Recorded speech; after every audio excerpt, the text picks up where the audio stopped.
নমস্কার, আদাব। Crime petrol 10 থেকে আপনাদের সবাইকে স্বাগত। আজ আমরা আপনাদের দেখাচ্ছি একটা বেওয়ারিশ লাশের কাহিনীর দ্বিতীয় তথা শেষ ভাগ। ওই লাশটার ভুল ক্লেম হওয়া আর তার পিছনে লুকোনো একটা রোমহর্ষক রহস্য।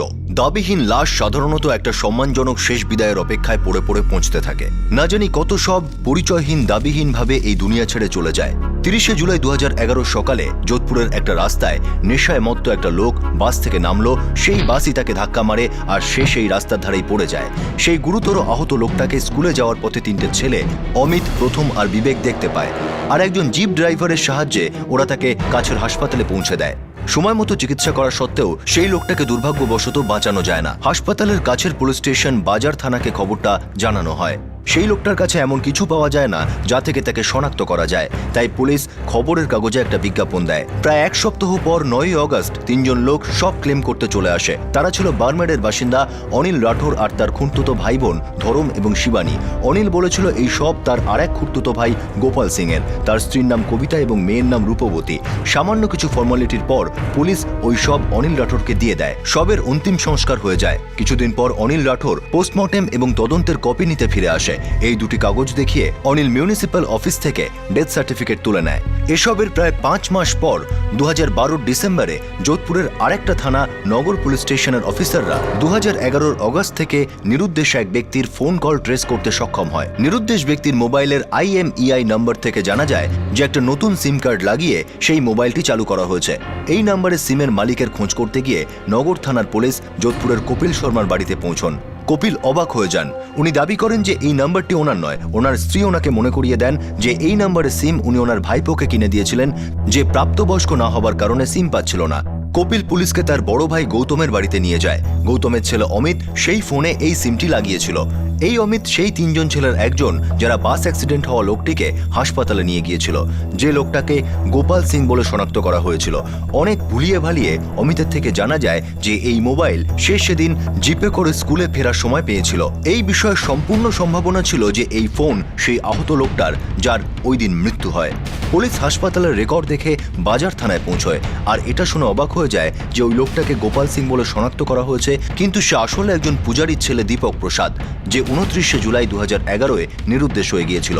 নগর থানার পুলিশ স্টেশন তদন্ত করে জানে যে দীপক প্রসাদকে শেষবার তার বন্ধু কিষান আর নমনের সঙ্গে দেখা গিয়েছিল, যারা ওর সঙ্গে তিহারিতে কাজ করত। 30শে জুলাই সকাল পর্যন্ত ওরা মদ খেয়েছিল। তারপর দীপক ঠিক করে যে সে বাসে করে বাড়ি ফিরবে আর তারপরই সে নিরুদ্দেশ হয়ে যায়। বাজার থানা, নগর থানা এই দুই জায়গার অফিসাররাই অবাক হয়ে যায়। অনিল কেন ভুল সব ক্লেম করলো?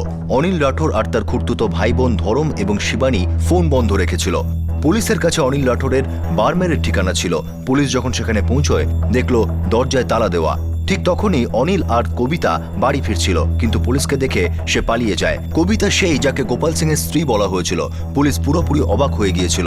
তারা প্রতিবেশীদের কাছে অনিল সিং এর বিষয়ে জানতে চায়। প্রতিবেশীরা পুলিশকে জানায় যে এই বাড়িতে অনিল রাঠোর বা গোপাল সিং বলে কেউ থাকে না। পুলিশ হতবাক হয়ে যায়। পুলিশ গোপাল সিং এর বাড়ির দরজা ভেঙে তল্লাশি করে এবং সেখানে একটা ফটো অ্যালবাম পায়, যাতে গোপাল সিং ওরফে অনিল রাঠোর আর তার স্ত্রী কবিতার ফটোগ্রাফ পাওয়া যায়। প্রতিবেশীরাও জানায় যে এই ছবি গোপাল সিং এর। এবার পুলিশ গোপাল সিং এর চক্রান্ত বুঝে গিয়েছিল, কিন্তু প্রশ্নটা ছিল যে এই চক্রান্তের পিছনে ওর আসল উদ্দেশ্য কি ছিল। এবার তারপর স্যার, হয়তো আমি ওদের উদ্দেশ্যটা জানি। স্যার, পোস্টমর্টেমের রিপোর্টটা চাই স্যার, ডেথ সার্টিফিকেট বানানোর জন্য। ওই গোপালের মা আর ওর স্ত্রীর প্রয়োজন পড়বে, নইলে কোনো বেনিফিটসে পাবে না ওরা। বেনিফিটস, সুবিধা, ইন্স্যুরেন্স, নিজেকে মৃত প্রমাণিত করে অ্যাক্সিডেন্টাল ডেথ দেখিয়ে ইন্স্যুরেন্স কোম্পানির থেকে টাকা আদায় করা। তাহলে তো নিশ্চয়ই কোনো ইন্স্যুরেন্স কোম্পানিতে ক্লেম করেছে। আমাদের এটা জানতে হবে যে গত 5 মাসের মধ্যে গোপাল সিং এর নামে কোন ইন্স্যুরেন্স কোম্পানিতে ক্লেম করা হয়েছে।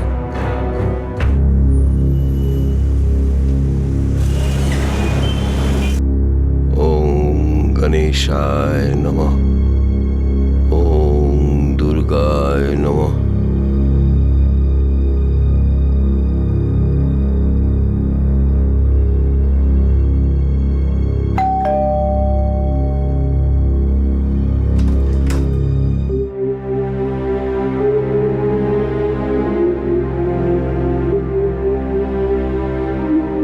বলুন অশোকবাবু, দীপকের কোনো খবর পেলেন? হ্যাঁ পুরোহিত মশাই, খবর পেয়েছি। পুরোহিত মশাই, দীপক আর নেই।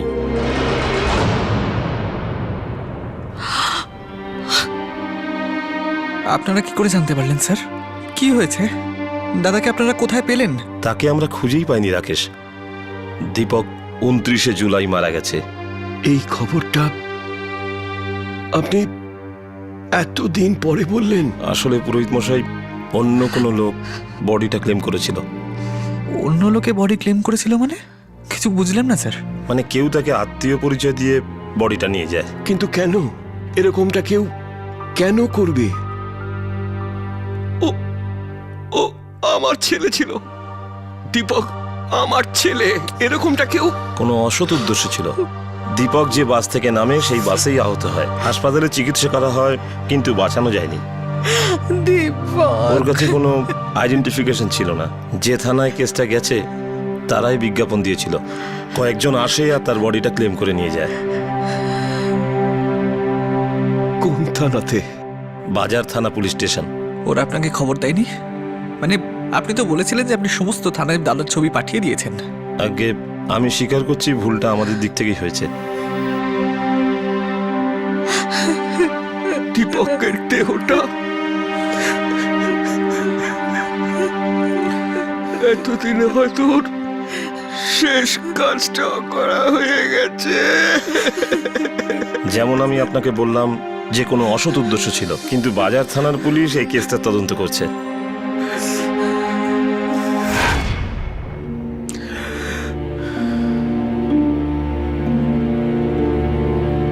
দীপক, বাবা তুই কি করতে চাইছিস?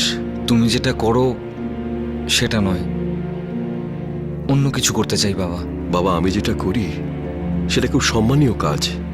কিন্তু বাবা, আমি এসব পুজো টুজোর কাজ করতে চাই না। আরে বাবা করতে হবে না, কিন্তু কি করবি সেটা তো বল। ভাইকে দেখ, পড়াশোনা শেষ হয়ে গেছে, নিজের দোকান চালাচ্ছে।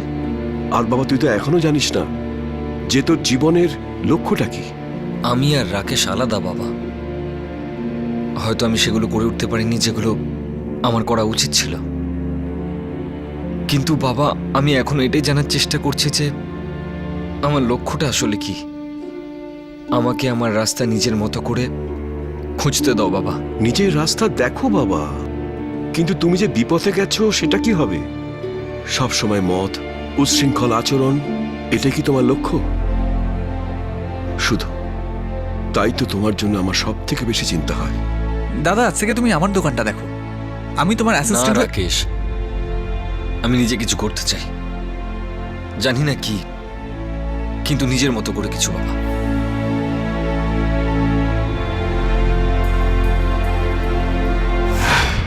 ও খুব কষ্টের মধ্যে ছিল, অনেক অসুবিধে করে চলছিল। ও তো আমার বড় ছেলে ছিল, তাই ওর সমস্ত দুঃখ আমি বুঝতে পারতাম। ও তো রাকেশের মতো সফলতা পায়নি, কিন্তু ও নিজে কিছু করার জন্য চেষ্টা করছিল। তার আগেই ও চলে গেল, বেওয়ারিশ হয়ে চলে গেল। ওর সবই ছিল, ওর নিজের পরিবার ছিল, কিন্তু একটা অনাথের মতন পৃথিবী ছেড়ে চলে গেল।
সমস্ত কাজটাই খুব প্ল্যান করে করা হয়েছে। স্যার আরও 4টে ইন্স্যুরেন্স কোম্পানিতে কথা বলা বাকি আছে। স্যার এই 4টের মধ্যে তো অনিল রাঠোর ওরফে গোপাল সিং তো অ্যাপ্লাই করেইছে। অনিল রাঠোরের দুজন আত্মীয় ছিল, তাদের কোনো খোঁজ পেলে? স্যার সোর্স লাগিয়েছি কিন্তু কোনো খবর নেই। যে লোকটা এত কিছু করে গেল তাকে খুঁজতেই হবে। আমরা একে এত সহজে ছেড়ে দিতে পারি না।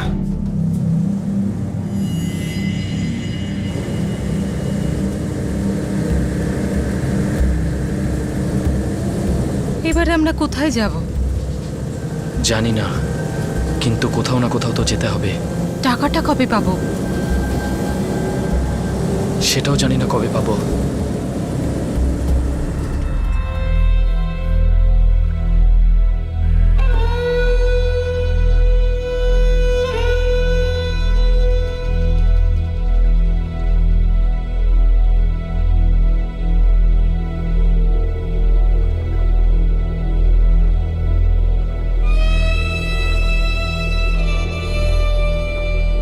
মনে হচ্ছিল যেন যে ধূর্ত আর নিখুঁত পরিকল্পনা করে অনিল রাঠোর ওরফে গোপাল সিং প্রতারণা করেছিল তাতে সে পুলিশের হাত থেকে বেঁচে যাবে। তার প্রতারণার পরিকল্পনা দুর্দান্ত ছিল, কিন্তু কিছু ভুলের চিহ্ন রয়ে গিয়েছিল। আর ভাগ্য ভালো যে আজও কোথাও কোথাও কাজের জায়গায় মূল্যবোধ, ওয়ার্ক এথিক্স অবশিষ্ট আছে, যারা এমন চিহ্নগুলো দ্রুত বুঝে যায়। হ্যাঁ স্যার, কেসটা এখনো কোর্টেই আছে। হ্যাঁ, এক মিনিট।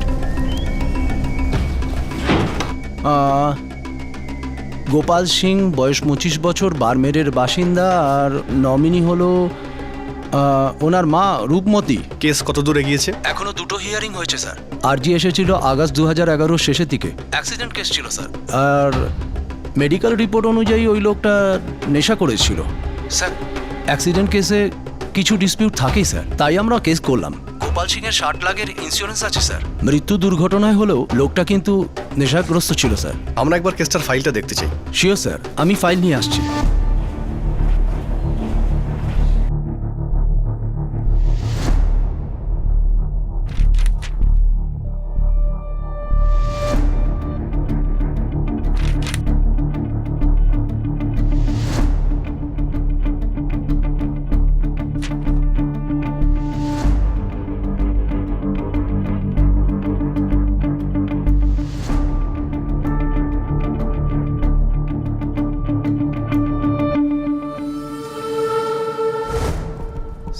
স্যার, ফাইলে কোনো গন্ডগোল আছে নাকি? এই লোকটা গোপাল সিং, যার ছবি লাগানো রয়েছে, ও একটা ফ্রড। আমরা একটা বেওয়ারিশ লাশের ছবি দিয়েছিলাম কাগজে। ও সেটা দেখে এখানে এসে নিজেকে অনিল রাঠোর বলে, আর ডেড বডিটাকে নিজের খুঁড়তুতো ভাইয়ের বলে নিয়ে যায়। ওর ক্রিয়াকর্ম করে, ডেথ সার্টিফিকেট তৈরি করে, আর নিজেকে মৃত প্রমাণিত করে ইন্স্যুরেন্স ক্লেম করে। ও গড! তাহলে যে ডেড বডিটা আপনারা পেয়েছিলেন সেটা আসলে কার ছিল? কোনো একজন পুরোহিতের ছেলে, দীপক প্রসাদের। এরই বয়সী। চেহারা, বয়স, গঠন সবকিছু ম্যাচ করে গিয়েছিল ওই গোপাল সিং এর সঙ্গে। কেননা ডেথ সার্টিফিকেটে কোনো ছবি থাকে না। পোস্টমর্টেম আর অন্যান্য রিপোর্টের ছবি বদলে দিয়েছিল। এ তো বিশাল বড় ফ্রড স্যার। আর তার উপর এবার শিক্ষিত, সফটওয়্যার কোম্পানিতে জবও করতো। ক্লেমের টাকা এখনো পায়নি তো? না স্যার, নেক্সট হিয়ারিং জানুয়ারি 2012-তে। সেদিন কার আসার কথা? ওর মা, যিনি ওর নমিনি।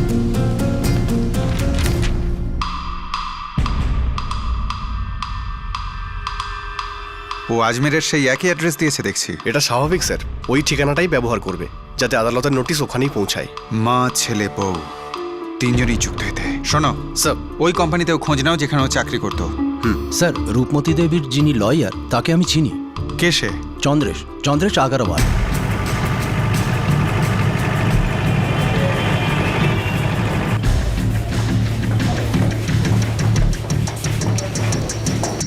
গোপাল সিং 2011 অগস্ট মাসে এই চাকরিটা ছাড়ে।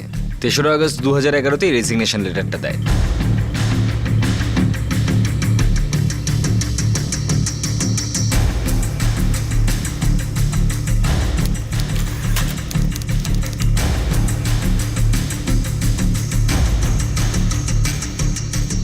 আগে রূপমতি দেবী আমার ক্লায়েন্ট, আর আমি ওর ইন্স্যুরেন্স কেস দেখছি।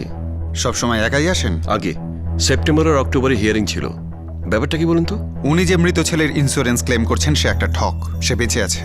ওরা একটা বেওয়ারিশ লাশ জোগাড় করে, ফলস কাগজ তৈরি করে নিজেকে মৃত প্রমাণ করে। আমি এসবের কিছুই জানি না। ওই মহিলা বারমেরের অ্যাড্রেস দিয়েছে, আর কন্ট্যাক্ট নাম্বারটা ওর বৌমার। আমি ওই রূপমতির সঙ্গে দেখা করতে চাই।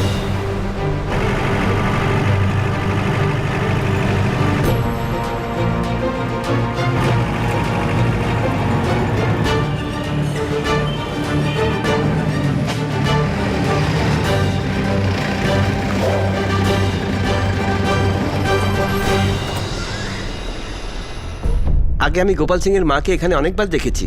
মানে উনি এখানে থাকেন না? জানো কোথায় থাকে? উনি বিধবা, ভাইয়ের সাথে গ্রামের বাড়িতে থাকেন। কিন্তু আপনি যে ফটোটা দেখাচ্ছেন সেটা কিন্তু ওনার না। কি? ইনি গোপালের মা রূপমতী নন।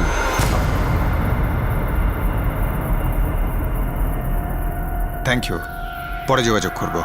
আর হ্যাঁ, মনে রাখবেন এটা একটা ফ্রড কেস। বলার জন্য ধন্যবাদ।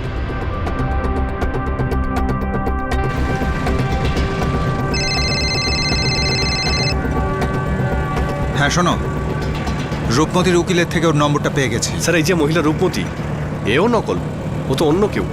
কি বলছো তুমি? হ্যাঁ স্যার, আমি গোপাল সিং এর প্রতিবেশী থেকে জানতে পেরেছি যে গোপাল সিং এর মা ওর ভাইয়ের সঙ্গে রাজনগর গ্রামে থাকে। এরা তো প্রচণ্ড ধূর্ত দেখছি, কিন্তু সবার আগে আমাদের ওই নকল ধূর্ত মাকে ধরতে হবে।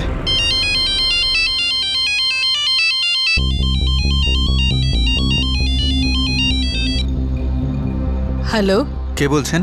আগে কুসুম বলছি, বলুন কি কাজ আছে? কুসুম দেবী, আপনার নম্বরটা লাকি ড্রতে উঠেছে। আমাদের সার্ভেতে আপনার নম্বরটা প্রাইজের জন্য সিলেক্ট হয়েছে। আপনার প্রাইজটা কুরিয়ারে পাঠাবো। প্লিজ আপনার অ্যাড্রেসটা বলবেন? আচ্ছা, কি প্রাইজ আছে? আরে এসব কি জালিয়াতি হচ্ছে? আমার তো বলা হয়েছিল প্রাইজ পাবো। নিশ্চয়ই প্রাইজ আপনি নিশ্চয়ই পাবেন, সবে তো খেলা শুরু। সমস্ত প্রশ্নের সঠিক উত্তর দিলেই আপনি প্রাইজটা পেয়ে যাবেন। পাবেন, নিশ্চয়ই পাবেন। প্রথম প্রশ্ন, গোপাল সিংকে কোথায় পেলেন? গোপাল সিং? কে গোপাল সিং সাহেব? গোপাল সিং ওরফে অনিল রাঠোর, যার মা সেজে আপনি ইন্স্যুরেন্স কোম্পানিকে বোকা বানাচ্ছেন। এবার বুঝতে পেরেছেন?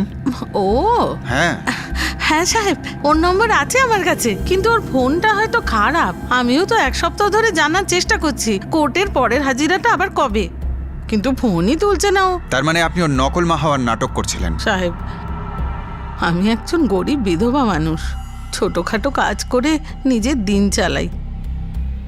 ওর সাথে আমার কোর্টের বাইরে দেখা হয়েছিল, নিজে এসেছিল আমার কাছে।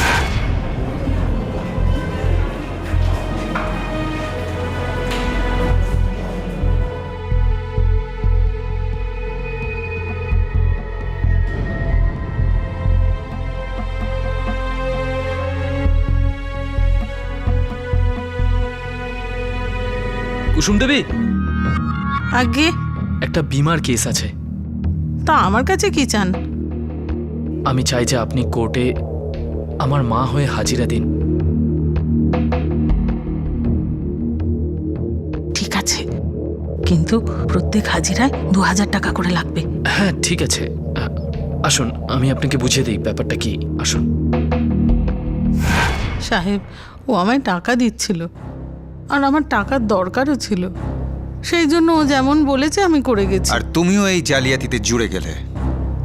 সাহেব, এতে আমার কি দোষ? আমি তো শুধু মা হয়েছিলাম না, আর কিছু তো করিনি। এই যে বড় বড় নেতারা, অফিসাররা এত কিছু করে, এত 420 করে, ওদের তো কেউ ধরে না, শুধু গরিবদেরই ধরবেন নাকি?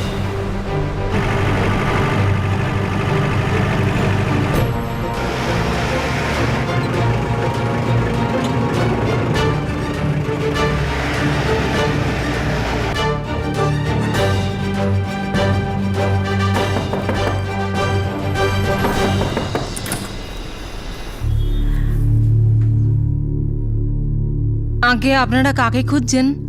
রূপমতী দেবীর সঙ্গে। হ্যাঁ, আমিই রূপমতী।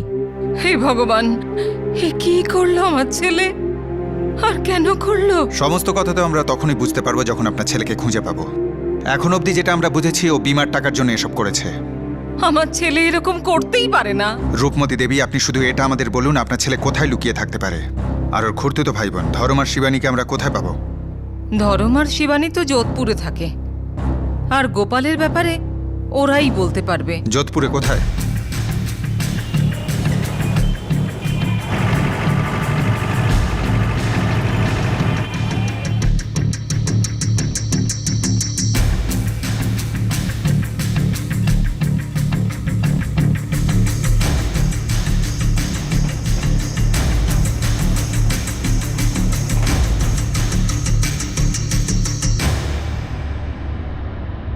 গোপাল সিং কোথায়? সত্যি জানি না স্যার, জানি না ও এখন কোথায় আছে। আমি ওর সঙ্গে যোগাযোগ করার চেষ্টা করছি। তোমরা দুজনেই এই ঘটনায় ওই গোপালের মতোই অপরাধী। নিয়ে যাও এদের আর ভালো মতো যত্ন আত্তি করো। না না স্যার, স্যার আমি জানতাম না যে ও ফ্রড করতে চাইছে। স্যার আমিও কিছু জানতাম না স্যার। স্যার অফিসের প্রথম দিন ওর ফোন আসে আমার কাছে, বলল ওর কাছে কোনো প্ল্যান আছে টাকা কামানোর। স্যার গোপালের ইচ্ছে ছিল সে নিজের বিজনেস শুরু করবে, তার জন্য ওর টাকার দরকার ছিল। ও আমায় বলল ওর সাথে থানায় যেতে, ও যেমনটা বলবে তেমনটা করতে। ওর কথাতে যেন সায় দিই স্যার। ও যদি বলতো কুয়োতে ঝাঁপ দিতে দিতে তুমি? দুগ্ধপোষ্য শিশু তোমরা। আমরা এটা তো জানতাম যে ও কোনো প্ল্যান করছে, কিন্তু এক্স্যাক্টলি জানতাম না সেটা কি। ও আমাদের কিছু টাকা দেবে বলেছিল। আরে ভাই এটা তো মিথ্যে, ফ্রড ভাই। 1 সপ্তাহ হয়ে গেছে বডিটা এখনো কেউ ক্লেম করেনি, আর আমার মনে হয় না কেউ ক্লেম করবে বলে। কিন্তু তবুও যদি আমি তোকে 3 লাখ টাকা দিয়ে দেই, তখন তো তোর এই কিন্তু, কেন, কোথায়, কিভাবে বন্ধ হবে তো। তুমি বডিটা নিয়ে কি করবে গোপাল? আমি এই বলে বডি নেবো যে এটা আমার কাজিন গোপালের। কি? আরে বোঝার চেষ্টা করো, আমি নিজেকে মৃত প্রমাণ করে বিমার 60 লাখ টাকা নিয়ে নেব। এটা একটা অ্যাক্সিডেন্টাল ডেথ। এই দেখো, এর বয়স 25 বছর, আমার বয়সও 25 বছর। তুমি উইটনেস হয়ে আমার সঙ্গে চলো, বডিটা পেতে সুবিধা হবে। তারপর দাহ করে দেবো আর ইন্স্যুরেন্স কোম্পানির কাছে টাকা ক্লেম করব। যা টাকা আসবে তার থেকে 3 লাখ টাকা তোমার। দেখো তোমার ভাই তো রাজি হয়ে গেছে, তুমি বলো। যদি ফেঁসে যাই তাহলে? আরে ফাঁসার কোনো চান্সই নেই। 1 সপ্তাহ হয়ে গেছে এখনো বডিটা কেউ ক্লেম করেনি। আমার তো মনে হচ্ছে বডিটা বেওয়ারিশ। খুব সহজ কাজ। কবিতা ইন্স্যুরেন্স ক্লেম করবে তো? মা করবে। অ্যাকচুয়ালি মাই নমিনি, আমার বিয়ের আগে ইন্স্যুরেন্সটা করিয়েছিল। তোমার মা জানে এই ব্যাপারে? আরে মার কাছে এসব ব্যাপার খুবই কমপ্লিকেটেড, মা এসব ঝামেলায় যাবে না। হ্যাঁ, কিন্তু চেক মায়ের নামেই হবে। যখন চেক আসবে তখন বলে দেবো বিমার বোনাস এসছে, এটা বলে টাকা নিয়ে নেব। স্যার আমরা বুঝতে পারিনি যে আমরা এরকম একটা কিছু করব। তোমরা দুজন তো এই ঝামেলায় জড়িয়ে পড়েইছ। এবার তাড়াতাড়ি বলে দাও ওই গোপাল সিংকে আমরা কোথায় পাবো, আর ওর স্ত্রী কবিতা তাকে কোথায় পাবো? কবিতা আজমিরের এক বিধবা মহিলা। একবার গোপাল সিং আজমির গেছিল, তখন ওদের দেখা হয়, তারপর তারা বিয়ে করে।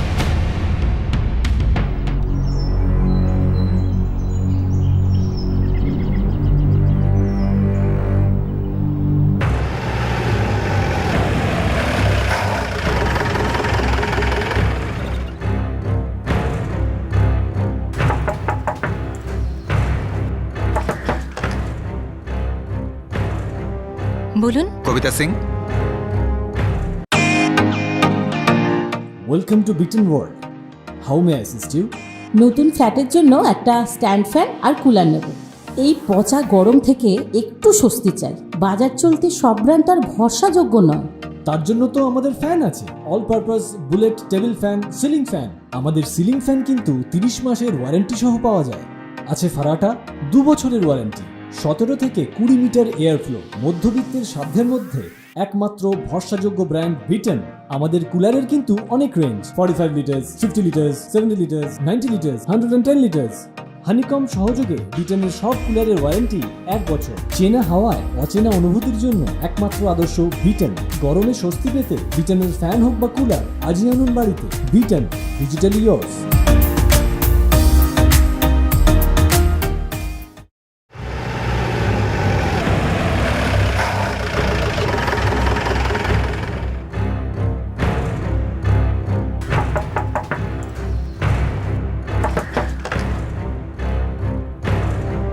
বলুন। কবিতা সিং। স্যার আমি জানি না গোপাল কোথায় আছে। কবিতা আমরা জানি যে তুমি তোমার স্বামী গোপাল আর ওর খুড়তুতো ভাই বোন একটা প্ল্যান করেছো।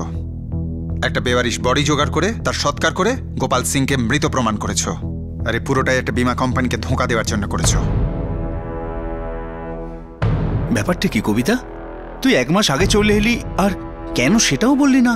তারপর গোপাল এলো, আবার চলেও গেল, তারপর ও আর ফিরেও এলো না।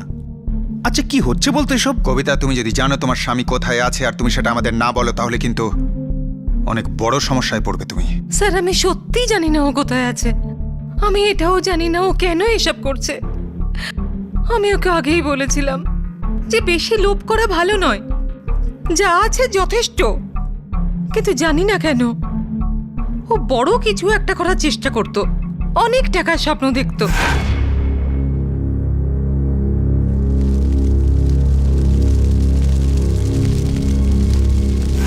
আমি ওকে বলেছিলাম যে জালিয়াতি করে আমরা কিছুই পাবো না, কিন্তু ও আমার কোনো কথাই শোনেনি। কবিতা, আমি শেষবারের মতো জিজ্ঞেস করছি, গোপাল কোথায়?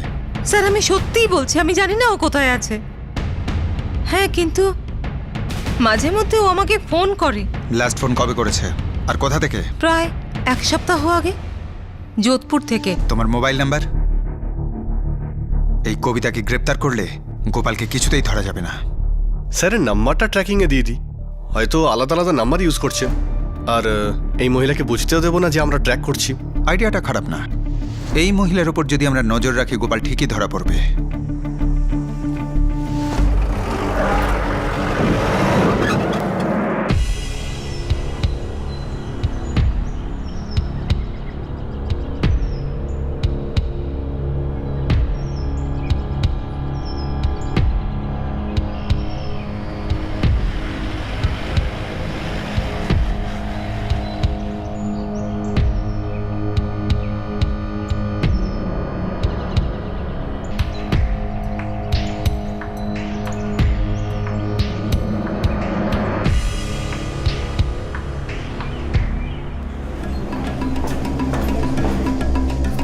স্যার, নাম্বার ট্রেস করে পাওয়া গেছে যে বেশিরভাগ কলই আজমেরের ল্যান্ডলাইন থেকে করা হয়েছে। এর মাঝে ও কবিতার সঙ্গে দেখা করতে এসেছিল? না স্যার, আর না ও স্ত্রী ওর সঙ্গে দেখা করতে গেছে। ও স্ত্রীর উপরে আমরা সবসময় নজর রাখছি। আমাদের যে কোনো ভাবে ওকে ধরতে হবে। এর আগেও আমাদের একটা বড় ধোঁকা দিয়েছে, আর আমরা কিচ্ছু করতে পারিনি। 3 মাস কেটে গিয়েছিল, কিন্তু গোপাল সিং এখনো পুলিশের হাতে ধরা পড়েনি। যদিও ওর উদ্দেশ্য পুলিশ সম্পূর্ণভাবে জেনে গিয়েছিল, কিন্তু পুলিশ গোপালকে কিছুতেই ধরতে পারছিল না।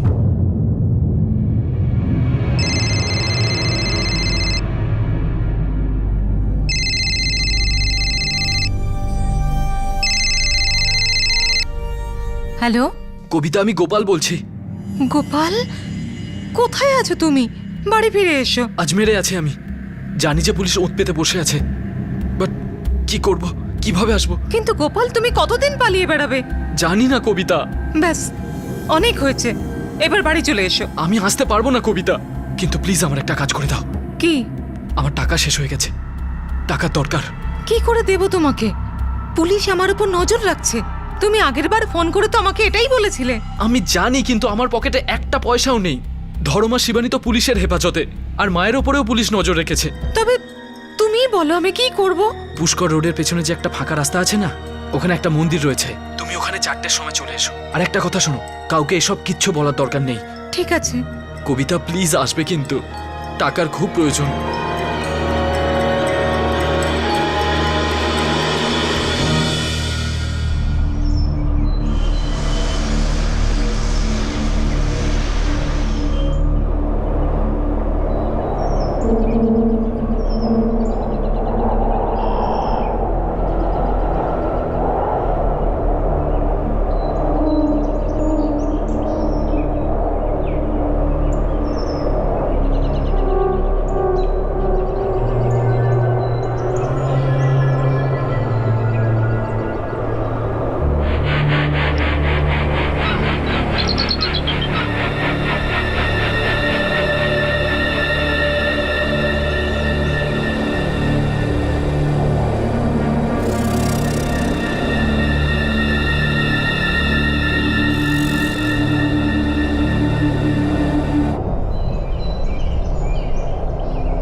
বাবা, অশোকবাবু ফোন করেছিলেন। বর্দার বডিটা যে ক্লেম করেছিল সে ধরা পড়েছে।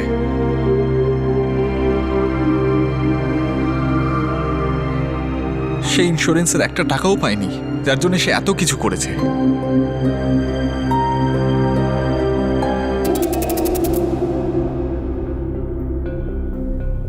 কাজ আমার কাছে একঘেয়ে হয়ে উঠেছিল স্যার। আমি নিজে কিছু শুরু করতে চেয়েছিলাম, লোনের জন্য অ্যাপ্লাই করেছিলাম, অনেক কিছু করলাম, কিন্তু পেলাম না। ইন্স্যুরেন্সের ওপর যে টাকা পাওয়া যায় সেটা খুবই কম, তা দিয়ে কিছুই হবে না। আমার ডিপ্রেশন বেড়েই চলেছিল স্যার।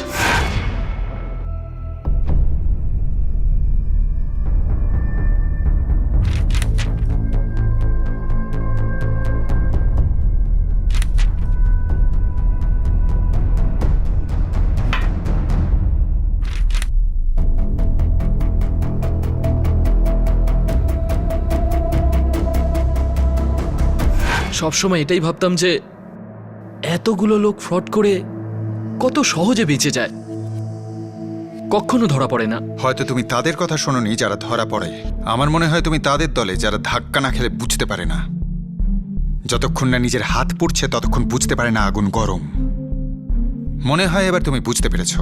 আমি তো সবসময় এটাই ভেবেছিলাম যে এই বডিকে কেউ কখনো ক্লেম করবে না, তাহলে একে আমার নাম দিয়ে দিই, তবে ইন্স্যুরেন্সের সব টাকা আমি পেয়ে যাব। আমি একটা নতুন বিজনেস শুরু করতে পারবো, নিজের জীবন গড়তে পারবো। একটা লাশের ওপর ভিত্তি করে জীবন গড়ে তুলবে ভেবেছিলে? কি আশ্চর্য ভাবনা। কিন্তু তুমি এই কথাটা শোনোনি গোপাল, যে অন্যায়কে আশ্রয় করে শুরু করা জীবন বেশি দূর এগোয় না? ঠিকই বলেছেন স্যার, কিন্তু এটাও তো সত্যি। আমি ওই বডিটা ক্লেম করার পর যদি ওই বডিটার আসল পরিচয় না জানা যেত, তাহলে বিমার টাকা আমি পেয়ে যেতাম। পুলিশ এই মামলা চার্জশিট 2012 অক্টোবরে দায়ের করেছিল, কিন্তু এই কেসে মামলা এখনো শুরু হয়নি। জালিয়াতি, জোচ্চুরি, 2 নম্বরই কখনো কোনো কাজে আসে না। মানুষ যতই উদাহরণ দিক না কেন যে কেউ এই ধরনের ফ্রড করে আইনের চোখকে ফাঁকি দিতে সফল হয়েছে, কিন্তু বেশিরভাগ ক্ষেত্রে এই ধরনের মানুষদের ক্ষতিই হয়েছে। এটা কোনো ঈশ্বরের বিচার নয়, এটা একটা সোজা সাপটা সত্যি। আপনি কষ্ট করে রোজগার করা 10 টাকাও গর্ব করে খরচ করতে পারেন আর তার মূল্য বোঝেন। অন্যদিকে বেইমানি করে রোজগার করা 1000 টাকাও আপনাকে সেই অনুভূতি কখনো দিতে পারে না। সবাই না হলেও কমপক্ষে আমাদের মতো সাধারণ নাগরিক সৎ পথে রোজগার করা 10 টাকায় একটা আনন্দ পায়, হয়তো সেই টাকায় তার প্রয়োজনই মেটে না। বেওয়ারিশ দাবিহীন লাশের যেই দুরবস্থা, তার দায় কি আমাদের দেশের বিশাল জনসংখ্যার, নাকি এর কারণ আমাদের এখানে নিরুদ্দেশের কমপ্লেন হওয়ার পর তার তদন্ত আর রেকর্ড ভালোভাবে না রাখতে পারার এই অব্যবস্থা, নাকি মামলাগুলোকে শেষ করার ইচ্ছের অভাব, নাকি বেসিক ব্যবস্থারই এখানে অভাব আছে, যাতে মানুষ মারা গেলে তাকে একটু সম্মান, একটু ডিগনিটি দেখাতে পারে? কিছু লোক তর্ক করবেন যে আমাদের এখানে জীবন্ত মানুষের সম্মান নিয়ে বাঁচবার যথেষ্ট ব্যবস্থা নেই, সেখানে মরা ব্যক্তিকে নিয়ে কে ভাববে? এই যুক্তি একদম অন্তঃশ্বাস শূন্য। আমাদের দেশের জনসংখ্যা চিরকালই সময়ের অনুপাতে একটু বেশি, কিন্তু আমাদের পরিকল্পনাগুলো কি দেশের ভবিষ্যতের কথা মাথায় রেখে তৈরি করা হয়েছিল? বা আমরা যে সময় জীবন কাটাচ্ছি সেদিকে নজর রেখে কি তৈরি করা হয়েছিল? সেটা প্রাথমিক পরিকাঠামোর কথা হোক বা সুযোগ সুবিধার, আমরা সর্বদা সময়ের থেকে পিছিয়ে থেকেছি, আর এটাই সত্যি। আর আমাদের এই খামতিগুলো পূরণ করার জন্য আমাদের কাছে অনেক অজুহাত আছে, অভিযোগ আছে বেকার, অযোগ্য, অকর্মণ্য প্রশাসনের বিরুদ্ধে। আমাদের ভাবার দরকার আছে, যা কিছু দাবিহীন সেগুলোকে সামনে রাখতে হবে, কারণ সেগুলোর ভুল ব্যবহার হতে পারে। আমাদের এটাও খেয়াল রাখতে হবে যে দেশের জন্য আমাদের দায়িত্ব যেন বেওয়ারিশ না হয়ে থাকে। আপনাদের সাথে আবার দেখা হবে ক্রাইম পেট্রোল ডেস্ক থেকে আরও একটা নতুন কেস নিয়ে। ততক্ষণ নিজের খেয়াল রাখবেন, সুরক্ষিত থাকবেন, আর মনে রাখবেন সমাজ, প্রশাসন, তাদের বিরুদ্ধে শুধু অভিযোগই নয়, তাদের প্রতি আমাদের কিছু দায়িত্বও আছে, আর সেগুলো পূরণ করুন। জয় হিন্দ।